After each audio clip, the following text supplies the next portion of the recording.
Hello दोस्तों, एक बार फिर से आप सबका स्वागत है द बैंकिंग एरा की फैमिली पर। और मैं एक बार फिर से आप सबका स्वागत करता हूं।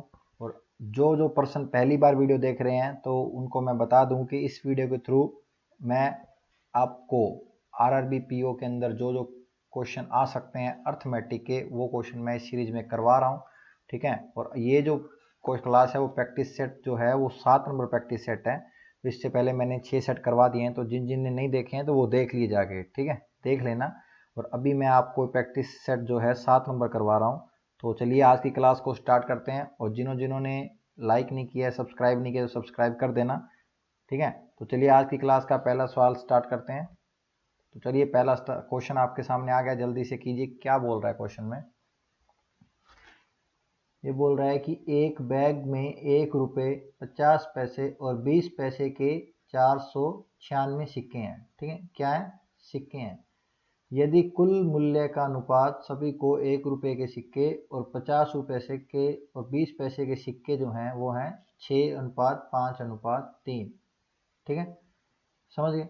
ये जो दे रखा है ना, ये 6:5:3, ये उसके मूल्य दे रखे हैं, मूल्य का अनुपात है, कुल मूल्य का अनुपात दे रखा है। ठीक है।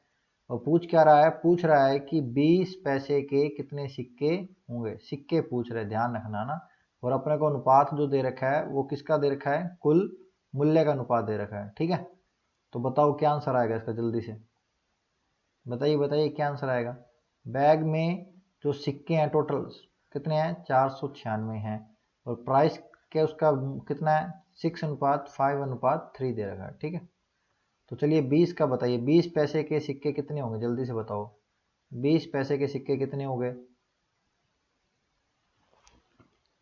बताइए बताइए कितने होंगे 20 पैसे के सिक्के?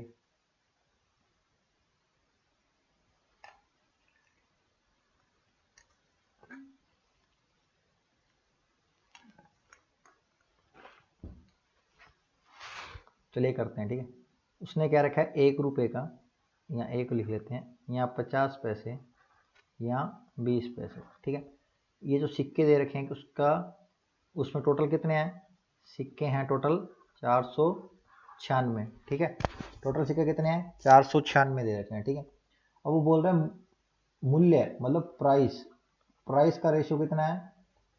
6:5:3 दे रखा है। ठीक है। ये प्राइस का रेशियो है। ठीक है। तो जब भी इस तरह का क्वेश्चन हो ना कि भाई प्राइस का रेशियो दे रखा है, सिक्के दे रखे हैं, या आपको ऐसा भी हो सकता है कि सिक्कों का रेशियो दे के मतलब मूल्य दे रखा हो, टोटल वैल्यू दे रखी हो। ठीक है। तो अभी देखो क्या है, अभी करेंगे कैसे। तो अभी क्या करना है, अपने को सिक्के का अनुपात है ना, तो इस रेशियो को सिक्के में, कॉइन में चेंज कर लेंगे। किसमें? कॉइन में चेंज कर लेंगे। ठीक है। तो अभी देखो 1 रुपये के रेशियो क्या है? 6। तो एक, यदि 1 रुपये है तो उसका सिक्के कितने बनेंगे? एक ही सिक्का बनेगा। 1 रुपये में एक का एक ही सिक्का बनेगा, तो सेम रेशियो आ जाएगा इसका तो। ठीक है। इसको तो 1 से मल्टीप्लाई कर देंगे। ठीक है। अभी देखो ये क्या है? 50 पैसे के, तो 50 पैसे के कितने सिक्के चाहिए कि वो 1 रुपये बनेगा? तो आपको भी सर 2 सिक्के चाहिए। 50-50 पैसे के 2 सिक्के चाहिए होंगे तो 1 रुपये बनेगा। तो इस रेशियो को किससे मल्टीप्लाई कर देंगे? 2 से मल्टीप्लाई कर देंगे। तो कितना रेशियो हो जाएगा? 10 हो जाएगा। तो अभी देखो 20 पैसे हैं, तो 20 पैसे के कितने सिक्के चाहिए कि वो रुपया बनेगा? आपको भी सर 5 बनेंगे। 20 पैसे इंटू 5, तो 100 पैसा बन गया। और 100 पैसा क्या होता है? 1 रुपया होता है। क्लियर? 1 रुपया होता है ना। तो इसको किससे मल्टीप्लाई करोगे? 5 से मल्टीप्लाई कर दोगे, तो ये कितना आ जाएगा? 15 आ जाएगा। क्या आ जाएगा? 15 आ जाएगा। ठीक है। अभी रेशियो क्या आया? 6:10:15। क्या रेशियो है? 6:10:15। ये किसका है? ये रेशियो आया है कॉइन्स का। मतलब कॉइन्स का रेशियो क्या होगा? 6:10:15। ठीक है। देखो करना क्या, अपने को दे रखा है, वैल्यू दे रखी है। किसकी वैल्यू दे रखी है? अपने को प्राइस की वैल्यू, मतलब को टोटल वैल्यू जो जितनी है ना उसकी वैल्यू दे रखी है। अब अपने इसको कॉइन में चेंज करेंगे। तो कॉइन में देखो 1 रुपये में अपने को रुपये एक के दे रखे हैं, 50 के दे रखे हैं, 50 पैसे के दे रखे हैं, 20 पैसे के दे रखे हैं। तो एक को कॉइन में चेंज करेंगे तो 1 रुपये का एक कॉइन, तो उसके कितने सिक्के? सेम रेशियो रहेगा, इंटू 1 करेंगे। अब 50 पैसे के 1 रुपये के लिए कितने कॉइन चाहिए आपको? 50-50 पैसे के 2 कॉइन होंगे तो 1 रुपये बन जाएगा। तो 1 रुपये बन जाएगा, तो इसको, इस रेशियो को 2 से मल्टीप्लाई कर देंगे। ठीक है। क्या आ गया? 10 आ गया। तो अभी अभी क्या है? 20 पैसे हैं, तो 20 पैसे के कितने सिक्के चाहिए आपको? सर 20 पैसे के 5 सिक्के चाहिए, तो 1 रुपया बन जाएगा। ठीक है। तो इस रेशियो को कितने से मल्टीप्लाई कर देंगे, 5 से मल्टीप्लाई कर देंगे, तो क्या आ जाएगा, 15 आ जाएगा। तो अभी ये जो रेशियो आया है, किसका रेशियो आया है, कॉइन्स का रेशियो आया है, ठीक है। तो रेशियो टोटल कर लो कितना है, 6 + 10 16, 16 + 15 कितना हुआ, 31 हुआ। तो 31 रेशियो की वैल्यू कितनी दे रखी है, 496 दे रखी है। कितनी देखी है, 496 दे रखी है। तो एक रेशियो की वैल्यू कितनी आ जाएगी, 496/31। तो काट दो इसको, 31 से कम 31 बचेगा, कितना 18 बचेगा, और 6 ऊपर से उतार लो, तो 31 6 186। तो क्या आ गया एक रेशियो की वैल्यू, 16। एक रेशियो की वैल्यू कितनी आई, 16 आई। और पूछ क्या रहा है क्वेश्चन में, क्वेश्चन में ये पूछ रहा है कि 20 पैसे के सिक्के, तो 20 पैसे के सिक्कों का रेशियो क्या है, 15। एक रेशियो का वैल्यू 15, तो 15 × 16 क्या होता है, डायरेक्ट होता है 240। क्या होता है, 240। क्लियर। तो अपना आंसर क्या आएगा, डी आएगा। क्या आंसर आएगा, डी आएगा। क्लियर।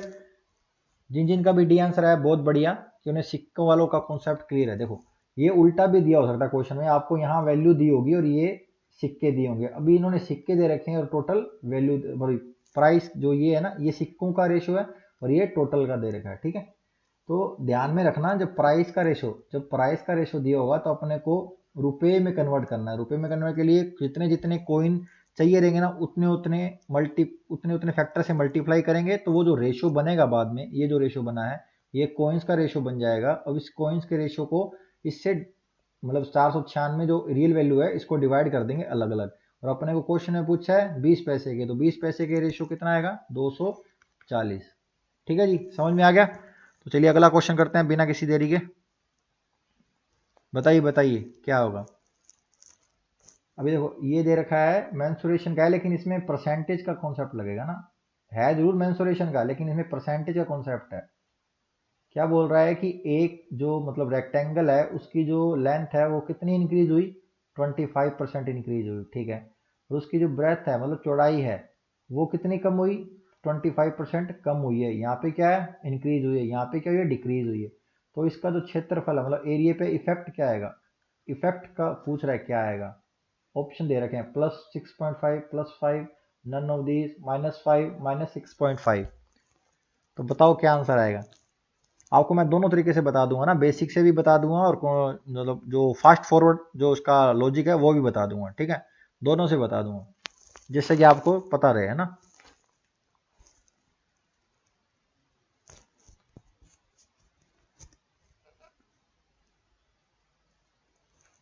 देखो क्या है कि जो उसकी लेंथ है ना, लेंथ कितनी बड़ी है, 25%। 25% को क्या लिखते हैं, आप सर 1/4 लिखते हैं, ठीक है। और ये भी 25% है, इसका भी 1/4। तो अभी देखो लेंथ और ब्रेड, देखो 4 थी पहले, है ना, कितनी इंक्रीज हुई, 4 पर 1 की इंक्रीज हुई, तो कितना हो गया, 5 हो गया। क्लियर, इतना क्लियर है ना। अभी देखो चौड़ाई, 4 पर 1 क्या हुई है, कम हुई है, 4 पर 1 कम हुई है, कम हुई है ना 1, तो 4 से कम 3। अब देखो एरिया का मल्टीप्लाई कर लेते हैं, तो इसका मल्टीप्लाई किया कितना हुआ, 16 हुआ। इसका मल्टीप्लाई किया कितना हुआ, 15 हुआ। क्लियर। अभी देखो पहले एरिया 16 था, अब कितना है, 15 है ना। तो 16 से 15 हुआ, कितना कम हुआ, एक कम हुआ, एक कम हुआ है, कम हुआ है, ठीक है, कम हुआ किस पे हुआ, 16 पे। तो 1/16 क्या होता है, आपको पता होना चाहिए, 1/16 होता है 6.25%।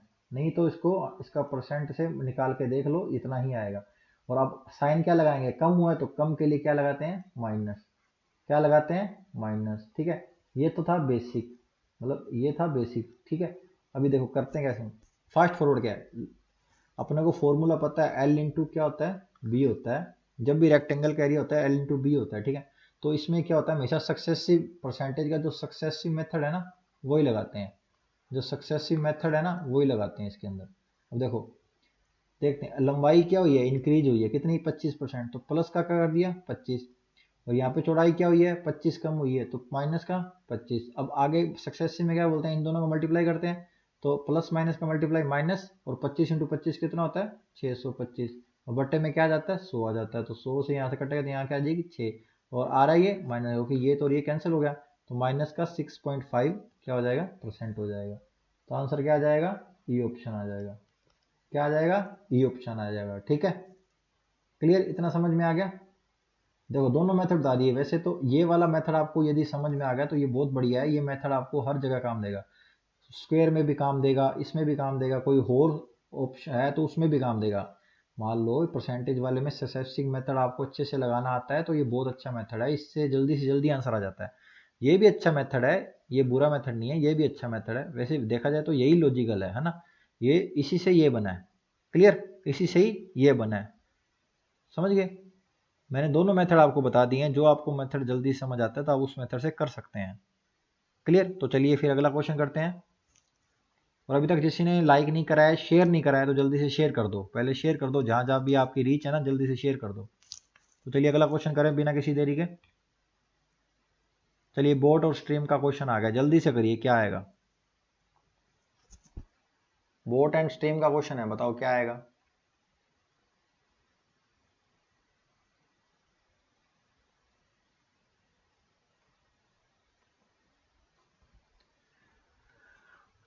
क्या बोल रहा है? देखो, शांत जल में नाव की गति दे रखी है, ठीक है, कितनी? 12 किलोमीटर पर आवर, ठीक है। और धारा की, मतलब स्ट्रीम की स्पीड कितनी है? 3 किलोमीटर पर आवर, ठीक है।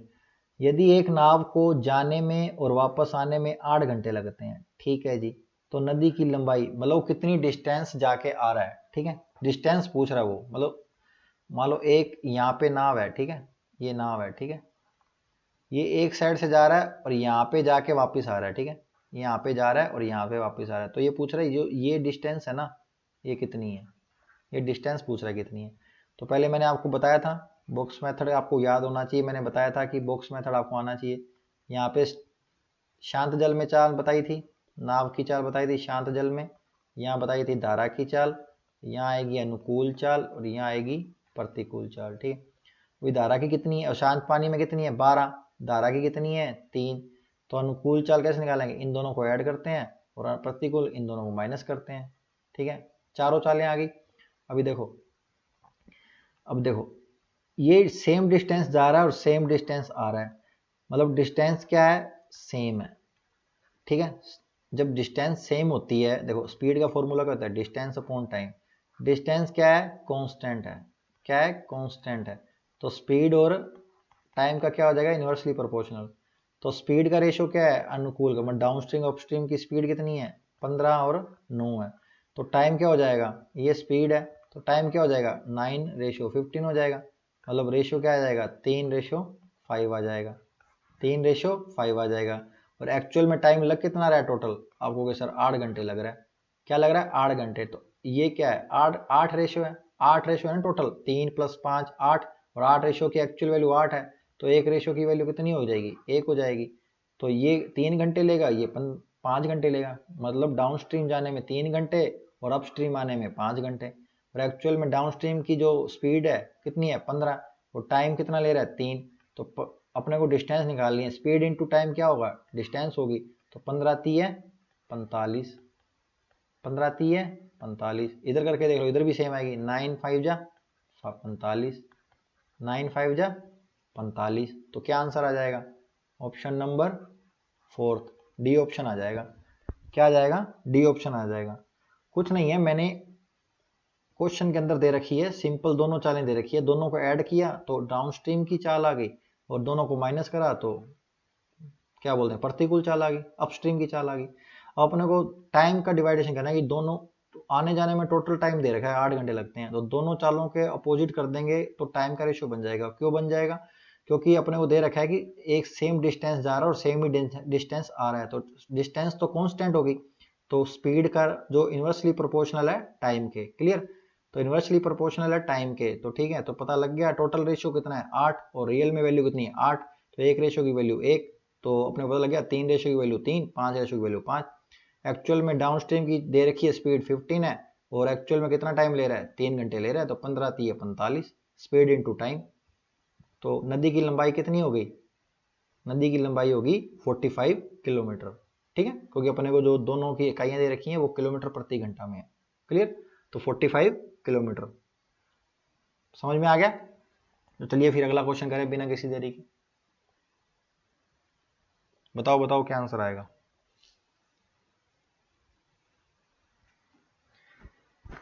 जल्दी सॉल्व करो, जल्दी से। बिना किसी देरी के सॉल्व करो, जल्दी से सॉल्व कर दीजिए।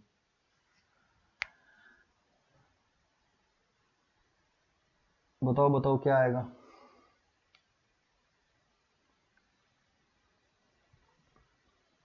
देखो क्या बोल रहा है कि एक व्यवसाय है, ठीक है, उसमें ए बी और सी के निवेश का अनुपात, मतलब इन्वेस्टमेंट का अनुपात दे रखा है 3:4:5, ठीक है। अब उसने क्या देखा है, बी का लाभ ए के लाभ से 33 इंटू 33.33%, तो इसको क्या लिखते हैं 1/3 लिखते हैं, आपको पता है, लिखते हैं कितना अधिक है, इतना अधिक है, ठीक है। और सी का लाभ ए के लाभ से 33.33% कम है, मतलब कितना कम है, 1/3 कम है। तो ए बी सी द्वारा निवेश की गई की समय अवधि का अनुपात निकालें। समय अवधि का अनुपात पूछा है। तो आपको पता है जब पार्टनरशिप क्वेश्चन होता है व्यवसाय वाला, तो investment into time, investment into time क्या होता है, ये जो निकलता है क्या होता है, प्रॉफिट होता है। अपने को ये पूछा है, ये और ये दे रखा है, तो टाइम निकालना है तो क्या होगा, प्रॉफिट बटा इन्वेस्टमेंट करना पड़ेगा। इतना क्लियर है, प्रॉफिट बटा इन्वेस्टमेंट करना पड़ेगा, क्लियर। तो अपने करके देख लेते हैं। अभी इन्वेस्टमेंट दे रखा है, ठीक है, इन्वेस्टमेंट कितना दे रखा है 3:4:5 दे रखा है, ठीक है। और अपने को अभी क्या निकालेंगे, प्रॉफिट का रेशियो दे रखा है, निकालेंगे ए बी सी, यहाँ भी दे रखा है ए बी सी। अभी देखो बी का लाभ, मतलब इसका बी का लाभ ए के लाभ से 1/3 कम है, मतलब ए के लाभ से 3 बटा अधिक है, सॉरी अधिक है ना। यदि ए का लाभ 3 है तो इसका 1/3 1, यदि ए का लाभ 3 है तो इसका 1/3 अधिक है, तो कितना 1 अधिक है, 1 अधिक का कितना हुआ, ये हो गया 4 हो गया, ठीक है। अब क्या बोल रहा है, जो सी है, ये जो सी है ए के लाभ से 1/3 कम है, मतलब 1/3, तो 1/3 एक कम है तो क्या हो जाएगा, 3 में 1 कम हो जाएगा, कितना हो जाएगा 2 हो जाएगा, ठीक है, क्या हो जाएगा 2 हो जाएगा। तो ये किसका रेशियो आ गया, ये आ गया प्रॉफिट का रेशियो। अब अपने को टाइम का रेशियो निकालना है, तो प्रॉफिट बटा कर देंगे इन्वेस्टमेंट, तो 3:4:2, नीचे कर देंगे 3, 4 और 5, कोई इन्वेस्टमेंट इसके अपोजिट में जाएगा तो 3 3 से कैंसिल, 4 से 4 कैंसिल और 2 5, तो 2/5 1 1 आ गया, तो 1:2/5, ऐसा कोई ऑप्शन नहीं है, तो अपने को नीचे वाले को हटाना पड़ेगा, तो पूरे रेशो को 5 से मल्टीप्लाई कर दो, 5:5:2, 5:5:2, क्लियर। तो अपना एग्जैक्ट आंसर आ गया, ऑप्शन के अकॉर्डिंग क्या आंसर होगा, डी ऑप्शन होगा, क्या होगा, डी ऑप्शन होगा। क्या आंसर आएगा 5:5:2, क्लियर। अभी देखो कुछ नहीं किया इस क्वेश्चन, बस इसमें आपको पता होना चाहिए कि investment into time equal to profit होता है, इतना पता होना चाहिए। फिर आप रेशो को निकालेंगे अच्छे से। एक इन्वेस्टमेंट का रेशो दे रखा है, प्रॉफिट का रेशो अपनों ने जो इन्होंने बता रखा है उसके अकॉर्डिंग बना लिया, और उसके बाद अपनों ने सोल्यूशन कर दिया प्रॉफिट अपॉन इन्वेस्टमेंट करके, ठीक है, जिससे कि अपना टाइम का रेशो आ गया, और अपने को वही निकालना था 5:5:2, ठीक है जी। तो चलिए फिर अगला क्वेश्चन करते हैं बिना किसी देरी के, तो चलिए करिए। क्या दे रखा है बताइए बताइए, क्या दे रखा है इसमें, क्वेश्चन देख लो क्या है। ये बता रहा है कि विकास है ना, जो विकास, उसकी जो एज है वो विजय की एज से 5 साल कम है। अपने को सीधी सीधी बात कह दी है कि विकास जी हैं, जो विकास जो है वो विजय से 5 वर्ष छोटे हैं, ठीक है जी, ये अपने को इक्वेशन पता है, ठीक है। फिर क्या बोल रहा है कि वीरेन की उम्र विकास की उम्र का 75% है, मतलब वीरेन विकास, ठीक है, इसकी का कितना है 75%, वो क्या लिखते हैं 3/4 लिखते हैं, क्या लिखते हैं 3/4 लिखते हैं। अब वो बोल रहा है का 75% है, यदि विकास की उम्र 4 ले लें, क्योंकि नीचे वाला पोर्शन 4 है, तो वीरेन की उम्र कितनी होगी, 4 का 3/4 करेंगे तो क्या हो जाएगा 3 आ जाएगा, मतलब वीरेन और विकास की एज का रेशो पता लग गया 3:4 है, क्लियर। अब पूछ रहा है यदि तीनों मित्रों की औसत आयु कितनी है 42, तीन कौन कौन है, विकास प्लस वीरेन प्लस विजय, इनकी औसत आयु कितनी है 42, औसत है तो टोटल कितनी हो जाएगी, 3 से मल्टीप्लाई करना पड़ेगा, टोटल कितनी है 1 2 6, और पूछ क्या रहा है, तो विकास और वीरेन की आयु का योग, विकास और वीरेन इन दोनों की आयु का योग पूछ रहा है, ठीक है। अब देखो विजय की जगह अपने क्या रख सकते हैं, विकास, और ये -5 इधर चला जाएगा तो क्या हो जाएगा, Vijay equals to Vikas plus 5 हो जाएगा। क्लियर। देखो तो Vikas plus Vijay plus Vikas plus 5 equal to 126, ठीक है। तो अभी देखो विकास प्लस विजय प्लस विकास, तो 2 विकास हो गया प्लस विजय हो गया, और ये -5 हुआ तो कितना हो गया, 125। अभी क्या दे रखा है, 3:4 दे रखा है ना। तो विकास कितना रेशो है, 4 रेशो है, तो इसको 4 और इंटू 2 ये 8 रेशो हो गया, प्लस ये कितना है, 3 रेशो है, तो 3 रेशो, तो ये हो गया 1:1। तो 11 रेशो की वैल्यू कितनी होगी, 1:1। तो एक रेशो की वैल्यू कितनी होगी, 11। पूछा क्या है, विकास और वीरेन की आयु का योग, मतलब टोटल इन दोनों का कर देंगे तो एज आ जाएगी। टोटल रेशो क्या है, 7, एक रेशो की वैल्यू कितनी, 11, तो 7 की वैल्यू कितनी होगी, 77 हो जाएगी, 77 हो जाएगी। तो क्या आंसर आएगा, 77 आ जाएगा। Option number B answer. Clear. वैसे देखें तो एक मैं आपको थोड़ा जो अच्छे से मैथ कर रहे हैं उनको पता लगता है कि ऑप्शन में मान लो 3, उसने पूछा क्या क्वेश्चन में, विकास और वीरेन, विकास और वीरेन का अपने को उम्र का भी पता है, एज का रेशो कितना दे रखा है, 3:4 देगा, टोटल रेशो कितना है, 7। तो ऑप्शन में देख लेंगे 7 से कटने वाला ऑप्शन कौन सा है, ऑप्शन एक ही है, लेकिन अपने को ये नन ऑफ दी दे रखा है ना, इसके लिए अपने को क्वेश्चन सोल्व करना पड़ेगा, ठीक है। क्वेश्चन पूरा सोल्व करना ही पड़ेगा, इसलिए मैंने सोल्व करके बताया। यदि ये 5वां ऑप्शन भी दिया होता और 7 से कटने का एक ही ऑप्शन होता तो क्वेश्चन सोल्व नहीं करना है, डायरेक्ट बी ऑप्शन लगा के आगे चले जाना है। समझ गए ना। कई क्वेश्चन ऐसे होते हैं जो विद इन ऑप्शन देख के हो जाते हैं ना, लेकिन नन ऑफ दी अबव आया तो अपने को सोल्व करना पड़ा, ठीक है। तो फिर चलिए अगला क्वेश्चन करें बिना किसी देरी के। चलिए अगला क्वेश्चन करिए, मेंसुरेशन का क्वेश्चन है, बताओ क्या आंसर आएगा, जल्दी से बताइए बताइए क्या आंसर आएगा।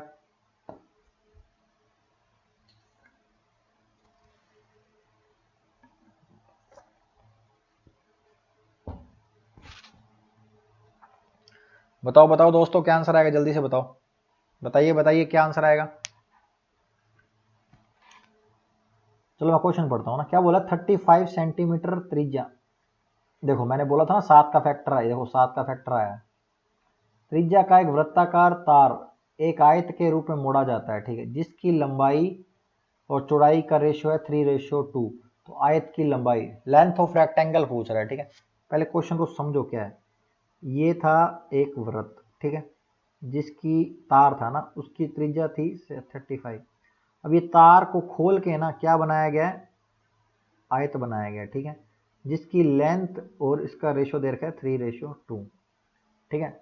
इसको इसमें कन्वर्ट करा गया है। क्लियर। अभी देखो तो इसका जो पेरीमीटर होगा, किसका, वृत्ताकार तार का जो पेरीमीटर है वो आयत का जो पेरीमीटर होगा उसके बराबर होगा। क्यों, क्योंकि इस तार को ही खोल के आयत बनाया गया है, जितना पेरीमीटर ये वृत्त का होगा उतना पेरीमीटर ये आयत का होगा।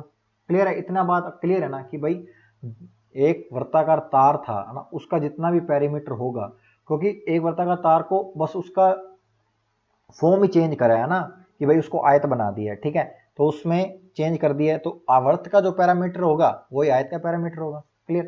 तो अभी देखो वर्त की जो पैरामीटर, वर्त का जो पैरामीटर होता है कितना होता है, मतलब प्रीति 2πr होता है, तो 2πr तो 22/7, और आर की वैल्यू कितनी है 35, तो 7×5 है 35, तो कर दो 22×5 है 110, और 110 गुणा 2 कितना हुआ 220, 220। तो ये क्या होगा, ये हो गया सर्कल, सर्कल का पैरामीटर आ गया, ठीक है जी। क्या आ गया, सर्कल का पैरामीटर आ गया। अब अपने को क्या पूछा गया है, आयत की लंबाई पूछी है, तो आयत का परिमाप क्या होता है, आयत का परिमाप होता है 2 × l+b, और ये अपने को कितना है, यही होगा, मैंने बोला है कि वर्त का जो पैरामीटर है वही आयत का होगा, तो अपने को ये पैरामीटर 2020 के बराबर रखना है, और लेंथ और ब्रेथ लंबाई और चौड़ाई का रेशो दे रखा है 3:2, टोटल कितना होएगा 5x मान लो, 3:2 है ना, तो 3x और 2x मान लिया, तो यहाँ पे दोनों को ऐड कर दिया कितना है 5x हो गया, ये 220 है, तो 2 से पहले कट करेंगे 1 ठीक है, फिर x की वैल्यू निकाल दो और 5 का डिवाइड कर दो, 5 दूनी 10 और 5 दूनी 10, ठीक है, 22×5 110 होता है, तो x की वैल्यू कितनी आ गई 22 और 3 की वैल्यू 3x की वैल्यू पूछी है उसने, क्योंकि अपने को क्या पूछा है, आयत की लंबाई पूछी है। तो 22 इंटू 3 हो जाएगा, कितना आएगा 66 आएगा। क्या आएगा 66। Option number B, option number B is right answer. Clear. Question में कुछ भी नहीं था, बस इतना पता होना चाहिए कि भाई एक फॉर्म से दूसरी फॉर्म में कन्वर्ट करते हैं ना जब, तो उसका पैरामीटर लिया जाता है। ठीक है, क्या लिया जाता है, पैरामीटर लिया जाता है। तो वर्त का जो पैरामीटर होता है वो होता है 2πr। क्या होता है, 2πr होता है। ठीक है, क्या होता है, 2πr होता है, ध्यान में रखना। इसका इस फॉर्मूले से अपने क्या लगा लेंगे, 220 सेंटीमीटर निकाल लिया पैरामीटर, फिर उसको आयत के पैरामीटर के बराबर रख दिया, जिससे कि अपने को रेशो की पता, मतलब एक्स की वैल्यू पता लगी, फिर अपने एग्जैक्ट वैल्यू निकाल दिया आयत की लंबाई। तो आयत की लंबाई कितनी आई, 66 आई। कितनी आई, 66। समझ में आ गया तो प्लीज थम्स अप कर दो जल्दी से कि सर हाँ समझ में आ गया हमको ये क्वेश्चन, बिना किसी देरी के। ठीक है जी, तो अगला क्वेश्चन करें फिर बिना किसी देरी के। चलिए अगला क्वेश्चन कीजिए। बहुत ही सिंपल, बहुत ही अच्छा क्वेश्चन है, बिल्कुल एग्जाम ओरिएंटेड है। ऐसा ही एग्जाम में क्वेश्चन आएंगे दोस्तों। बताइए बताइए क्या आंसर आएगा, जल्दी से बताओ।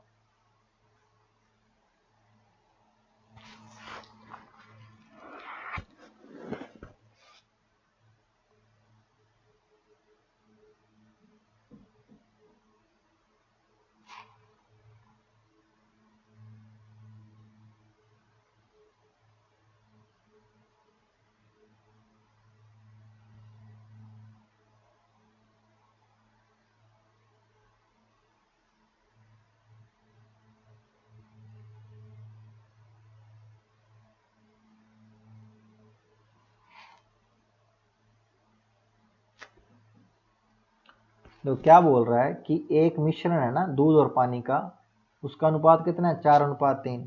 तो मतलब मिल्क और वाटर का रेशो कितना दे रखा है, 4:3 दे रखा है। चलिए जी, फिर क्या बोल रहा है, जब 77 लीटर मतलब 77 लीटर मिश्रण को पानी से बदल दिया जाता है, मतलब क्या मिला जा रहा है मिश्रण में। मान लो एक टब था ना, इसमें मिश्रण था दूध और, फिर इसके ऊपर पानी मिला दिया। क्या मिला दिया, पानी मिला दिया, लेकिन दूध जो था वो तो वैसे ही था। ठीक है, लेकिन फिर क्या हुआ, अनुपात कितना हो गया, 3:5 हो गया। क्या हो गया, 3:5 हो गया। ठीक है, फिर अंतिम मिश्रण में, मतलब जो लास्ट में ये जो मिश्रण बना है ना, इसमें पानी की मात्रा पूछ रहा है। लास्ट मिश्रण जो बना उसमें पानी की मात्रा पूछ रहा है। तो चलिए अभी ध्यान में रहे, ऐसे क्वेश्चन में क्या है, अभी ये रेशो दे रखा है ना, लेकिन अपने को मिलाया क्या है ये देखना है। मिलाया क्या है, पानी मिला है।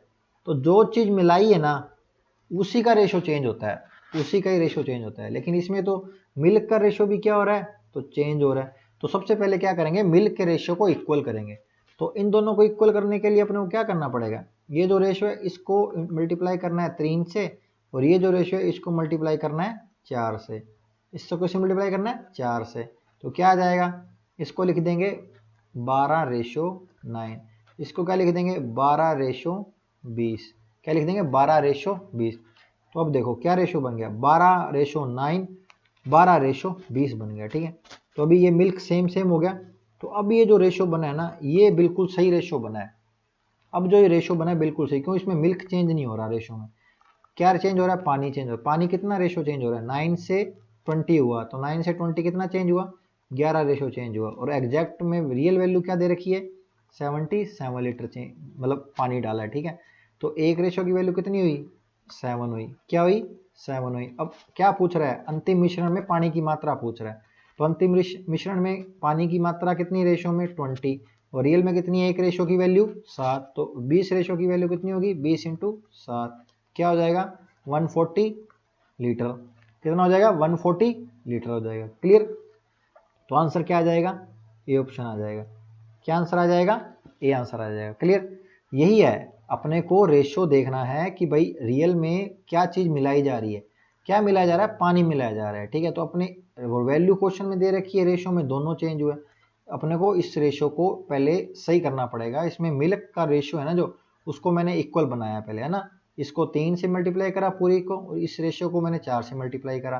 तो पहला रेशो बना 12:9, दूसरा बना 12:20। ठीक है, अब ये बिल्कुल सही रेशो है। तो अब अपने को 11 रेशो की वैल्यू दे रखी है कि एग्जैक्ट में कितना लीटर मिला है, 77 लीटर मिला है। तो एक रेशो की वैल्यू कितनी, 7। तो 20 रेशो उसने एक लास्ट में पूछा है कि कितना लीटर पानी है। तो 20 रेशो की वैल्यू 7 इंटू 7 कर देंगे तो कितनी हो जाएगी, 140 हो जाएगी। क्या हो जाएगी, 140 हो जाएगी। क्लियर? यदि क्वेश्चन समझ में आ रहे हैं तो प्लीज थम्स अप जरूर करते चलें, ठीक है। समझ में आ रहा है, आप यदि सोल्व कर रहे हैं तो बहुत अच्छी बात है। कई ऐसे हैं जो सोल्व नहीं भी करते हैं, यदि फिर भी समझ में आ जाता है तो प्लीज थम्स अप जरूर करना, ठीक है। तो चलिए फिर अगला क्वेश्चन करें बिना किसी देरी के। अपनी वीडियो में केवल क्वेश्चन रिलेटेड बात, फालतू कोई बात नहीं। तो चलिए अगला क्वेश्चन बिना किसी देरी के। चलिए चलिए, ये ऐसा लगभग मैंने पिछली क्लास में भी ऐसा क्वेश्चन कराया है। मैंने ये क्वेश्चन दोबारा इसलिए डाला है कि आपकी प्रैक्टिस हो जाए, कि आपको इस तरह के क्वेश्चन थोड़े करने में हैप्चुअल हो जाओ आप, है ना। इसलिए मैंने क्वेश्चन ये दोबारा से डाला है। तो बताओ बताओ क्या आएगा, जल्दी से बताओ। आराम से कीजिए क्वेश्चन को ना, कोई चक्कर नहीं है। बताओ बताओ क्या आंसर आएगा, जल्दी से बताओ। फिर मैं आपको बताऊंगा ना, अच्छे से बताऊंगा, कोई चक्कर ही नहीं है। बताओ बताओ बस दोस्तों, बताइए बताइए, जल्दी बताइए, जल्दी बताओ क्या आंसर आएगा, जल्दी बताओ।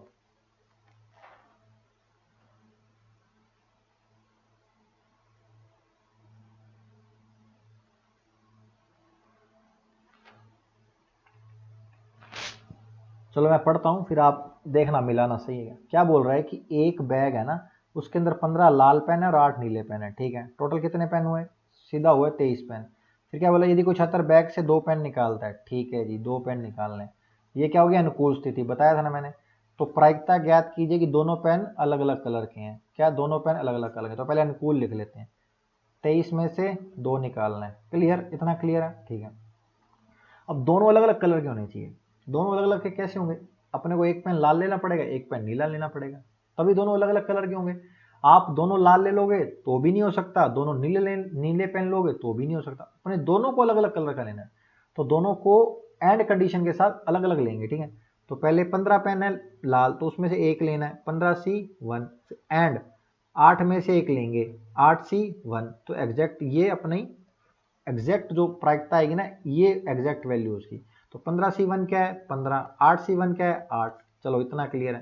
तो अब देखो 23 वाला खोल लेते हैं। 23 इंटू 22 इंटू 21 फैक्टोरियल, ठीक है। नीचे 2 और 2 फैक्टोरियल का नीचे एक ही आएगा, और नीचे 23 माइनस 2 का 21 फैक्टोरियल। तो 21 फैक्टोरियल से 21 फैक्टोरियल कट गया, ये 2 से 11 कट गया, ठीक है। अब ये भी प्राइम नंबर है, ये भी प्राइम नंबर है, और ऊपर कोई कट नहीं रहा है, तो सीधा मल्टीप्लाई कर दो। 15 इंटू 8 कितना होता है 120। क्या होता है 120। और 23 इंटू 11 कितना होगा, 11 की ट्रिक पता है ना, जो भी नंबर होता है उन दोनों का सम बीच में। तो क्या आ जाएगा 253। क्या आ जाएगा 253।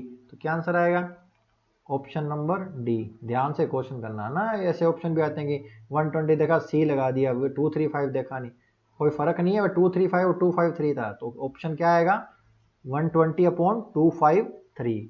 बस अपने को, मैं आपको बस इस क्वेश्चन को ये बताना चाहता हूँ कि आपको इस तरह करना है क्वेश्चन, मतलब इस तरह आपको सिलेक्ट करना आना चाहिए कि पहले 2 पेन निकालने हैं, तो 23 में से 2 पेन निकाला, ये इसकी अनुकूल स्थिति है, ठीक है। फिर अपने को क्या बोलना है कि अलग अलग कलर के लेने, ये कंडीशन दे दी, तो condition 15C1 number of object, और ये क्या होता है फेवरेबल कंडीशन, ठीक है। ये नंबर ऑफ ऑब्जेक्ट, ये फेवरेबल कंडीशन, ठीक है। तो ये आ गया, तो 15C1 इंटू 8C1, ठीक है। और एंड इसलिए क्योंकि अपने को दोनों एक साथ लेने हैं, ठीक है। तो ये आ गया। तो ये अपने को सोल्व करना, फैक्टोरियल सोल्व करना आपको मैंने बताया था। जब NCR होता है उसका फॉर्मूला होता है n फैक्टोरियल r फैक्टोरियल और n माइनस r फैक्टोरियल। ये फॉर्मूला आप अच्छे से याद कर लीजिए। क्लियर, समझ गए ना मेरी बात। समझ गए तो प्लीज थम्स अप कर दो पहले जल्दी से कि हाँ सर हमें प्रोबेबिलिटी का क्वेश्चन समझ आ रहा है, समझ में आ गया है। प्लीज डिटेल में लिख दीजिए कि हाँ समझ में आया। तो चलिए फिर अगला क्वेश्चन करें बिना किसी देरी के। ये अगला क्वेश्चन करना है तो जल्दी से बताइए फिर। तो चलिए अगला क्वेश्चन आ रहा है आपकी स्क्रीन पर, ये लीजिए। ट्रेन का क्वेश्चन है, जल्दी से बताओ क्या आंसर आएगा। ट्रेन का क्वेश्चन है, जल्दी से बताओ क्या आएगा। आज तो दोस्तों आज तो हाँ, कल IBPS PO का भी नोटिफिकेशन आ गया ना, उसके बारे में भी मैं डिटेल वीडियो लेके आऊंगा, ठीक है। उसके लिए मैं डिटेल वीडियो लेके आऊंगा, उसकी स्ट्रेटेजी लेके आऊंगा। आपको बिल्कुल घबराना नहीं है, अभी आप बैक टू बैक एग्जाम देने के लिए तैयार हो जाओ बस। बताओ बताओ क्या आएगा, ट्रेन का क्वेश्चन है, जल्दी से बताओ क्या आएगा।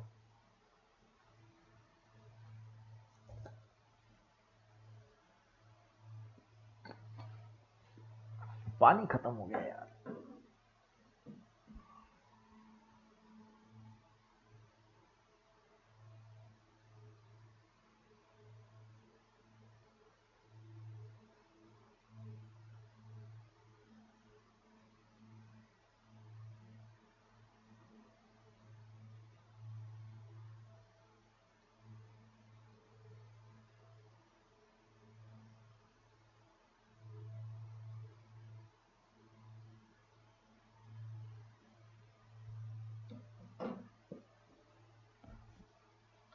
अब तक तो आ गया होगा आंसर, है ना। देखो क्या बोल रहा है कि एक ट्रेन है ना, एक ट्रेन 30 किलोमीटर प्रति घंटे की गति से एक निश्चित दूरी तय करती है, ठीक है। और दूसरी, यहाँ ट्रेन है ना, दूसरी ट्रेन जो है, दूरी जो है 60 किलोमीटर की गति से तय करती है, जो पिछली दूरी का 4 गुना है। ये दूरी नहीं है, ट्रेन है ना, दूसरी ट्रेन 60 किलोमीटर प्रति घंटे की गति से तय करती है, जो पिछली दूरी का 4 गुना है। मतलब मान लो पहली ट्रेन यदि 1 किलोमीटर गई तो दूसरी ट्रेन 4 किलोमीटर जाती है, ठीक है। 60 किलोमीटर की गति से जाती है, तो ट्रेन की औसत गति निकालनी है। ट्रेन की औसत गति, देखो जब भी एवरेज स्पीड निकालनी हो ना, तो आपको एक ही फॉर्मूला ध्यान में रखना है, फालतू कुछ नहीं। Total distance upon total time, total time, ये ही आपको ध्यान में रखना, और कुछ ध्यान में नहीं रखना, है ना। कोई 2 into x y upon x plus y कुछ नहीं ध्यान में रखना है। क्वेश्चन कैसा भी है, आपको total distance upon total time ध्यान रखना है, ठीक है। अब देखो एवरेज स्पीड निकालना है ना, तो एवरेज स्पीड, चलो सोल्व करते हैं। देखो पहली ट्रेन गई, मान लो x गई, दूसरी कितनी जाएगी, 4x जाएगी। इतना क्लियर है ना। उसने बोला पिछली दूरी का 4 गुना है, तो 4x जाएगी, ठीक। ये क्या आ गया, डिस्टेंस है। टाइम, टाइम कैसे निकालेंगे, पहली ट्रेन कितनी डिस्टेंस गई, x गई, अपॉन उसकी स्पीड, तो ये स्पीड कितनी, 30 की रेशियो 30, तो डिस्टेंस अपॉन स्पीड क्या होता है, टाइम होता है, ठीक है। प्लस टोटल टाइम है ना, तो दूसरी का भी टाइम डालेंगे।